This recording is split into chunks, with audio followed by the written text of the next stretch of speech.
3 simple settings to help you make better videos. Let's do it.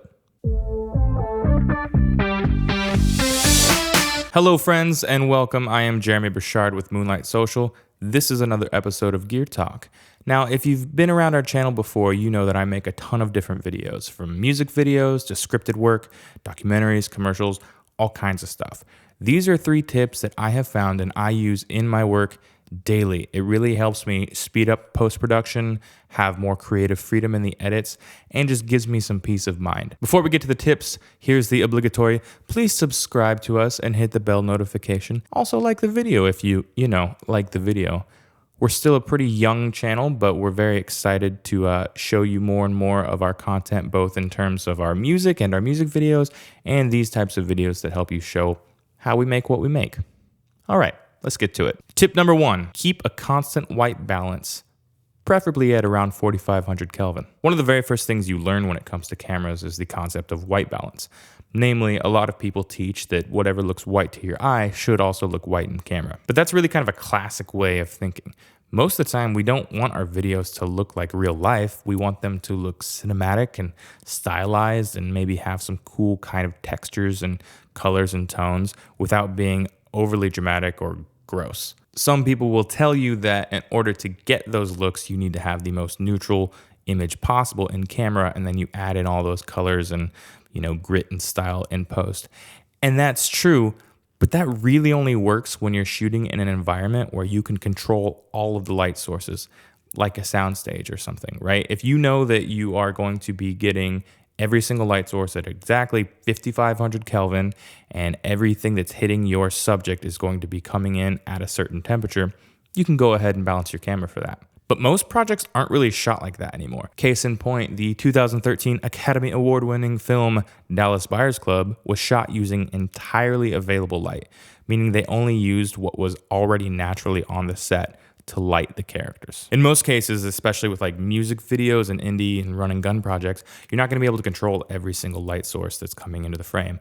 Or you are, and you want to have a bunch of different kinds of looks. So you've got RGB lights, maybe you've got some tungsten lights naturally in the location where you're, hitting your subject with a daylight balanced light.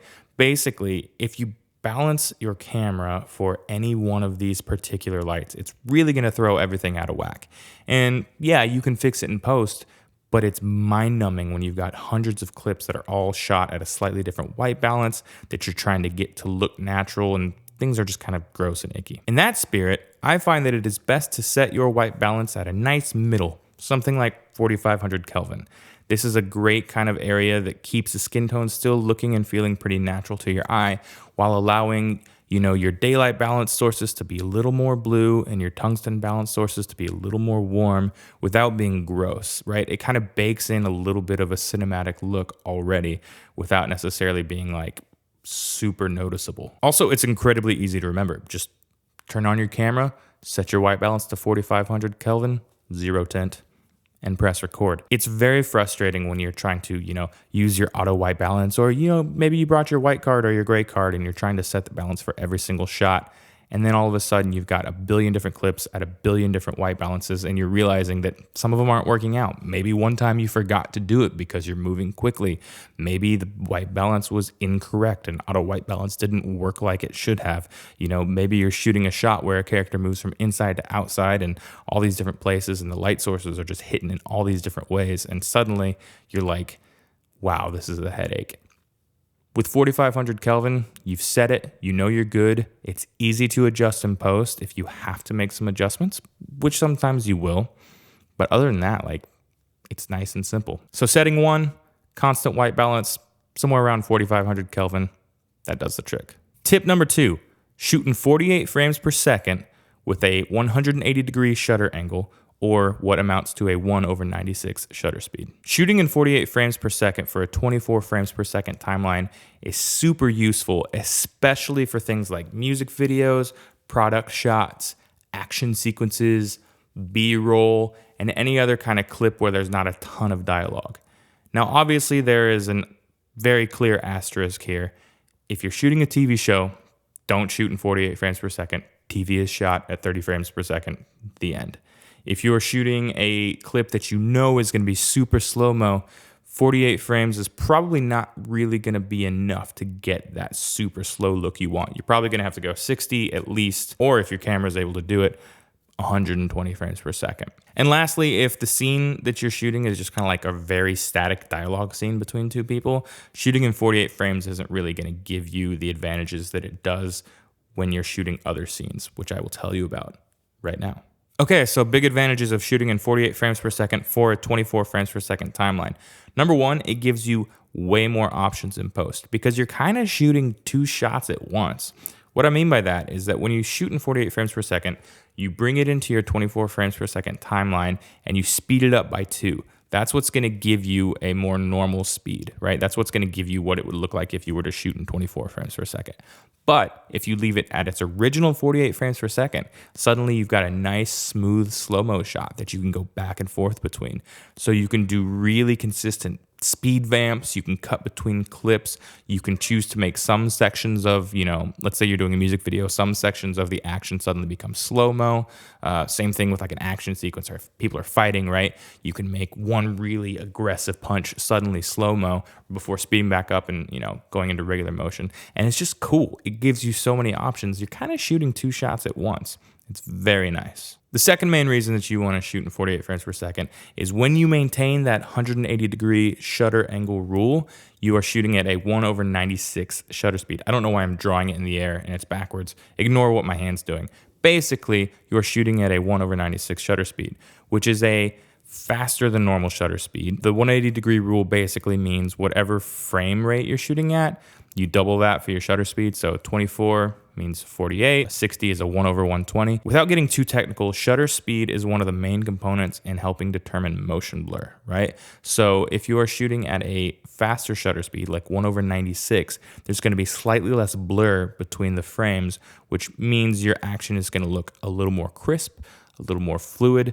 There's going to be, a little bit more of a perceived speed to some of the motion. That's why people like to shoot, war scenes, fight scenes, sports scenes at a much higher shutter speed because it gives this like really dynamic, kind of jittery, fast look to it. And people can use it to imply motion and aggression. People can use it to imply confusion and fear, right? If your camera's already naturally kind of shaky and it's shaky at a fast shutter speed, it can be really disorienting to the viewer, but like in a desirable way, right? Like that's what you're going for.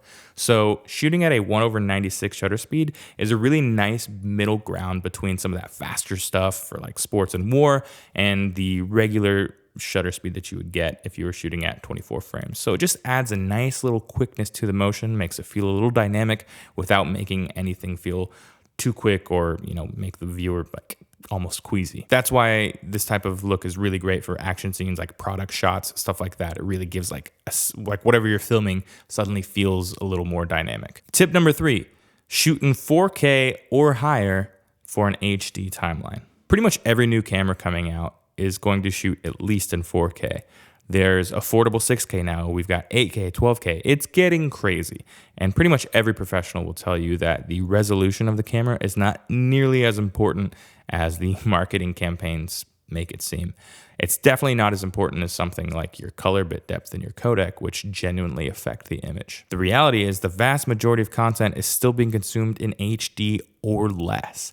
And honestly, most people, professionals included, cannot tell the difference between 4K footage and HD footage in the average viewing situation. But in this instance, shooting in 4K or higher is super important. That's because you're going to be editing in an HD timeline, and that 4K plus footage will give you at least twice the amount of information you need to start making some really cool creative edits. So what do I mean by that? That means that you can take your footage and in an HD timeline, you can artificially add things like zooms, tilts, pans, stabilization, camera shakes without affecting the overall sharpness of the image. So you could take like a single interview you shot between two people and decide to magnify, crop in and zoom in on the person who is talking to make it seem like you shot more angles than you really did. Shooting in 4K for an HD timeline allows so much creative power in post.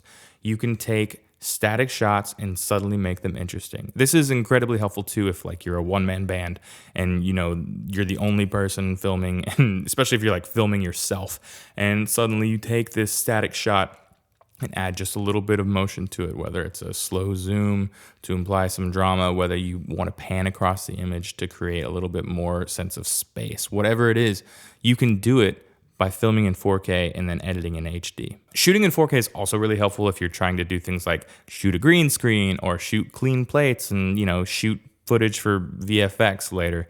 And that's just because the more information in the image, the better the VFX software is going to be at performing the task at hand. So when these major Hollywood blockbusters shoot films in like 8K and up, it's not because they're like totally expecting everybody to have 8K TVs anytime soon. It's because most of these films are very VFX heavy, and having a really high resolution image helps those, post-production houses get really nice, good, realistic VFX. Like you're still ultimately going to watch it in, HD on your laptop on Disney Plus. But for our purposes, shooting in 4K and editing in HD is a creative decision that adds a ton of new flexibility and options. All right, so let's recap these 3 simple settings to help you make better videos. Setting number 1, constant white balance at 4500 Kelvin. Setting number 2, 48 frames per second with a 180-degree shutter angle or a 1/96 shutter speed. Remember, there are a couple caveats here. Don't do this if you're filming a TV episode. Don't do it if you're filming a super slow-mo shot. And don't do it if you're filming something that's like very static dialogue, not a lot of action. You won't see a whole lot of benefit there. But do absolutely set 48 frames per second for things like music videos, action shots, B-roll, product shots, a lot of that type of stuff. And setting number 3, shoot in at least 4K, but then edit in an HD timeline. I hope these 3 simple settings help you expand your creative toolbox and give you more to work with to make better videos. Ultimately, at the end of the day, it's just more fun to edit this type of footage. You have more options, you're not pulling your hair out nearly as much, and all of a sudden, it's fun again. So anyways, thank you guys for hanging out and tuning in. We'll see you next time with more content. Until then, be good to each other and listen to our music, please.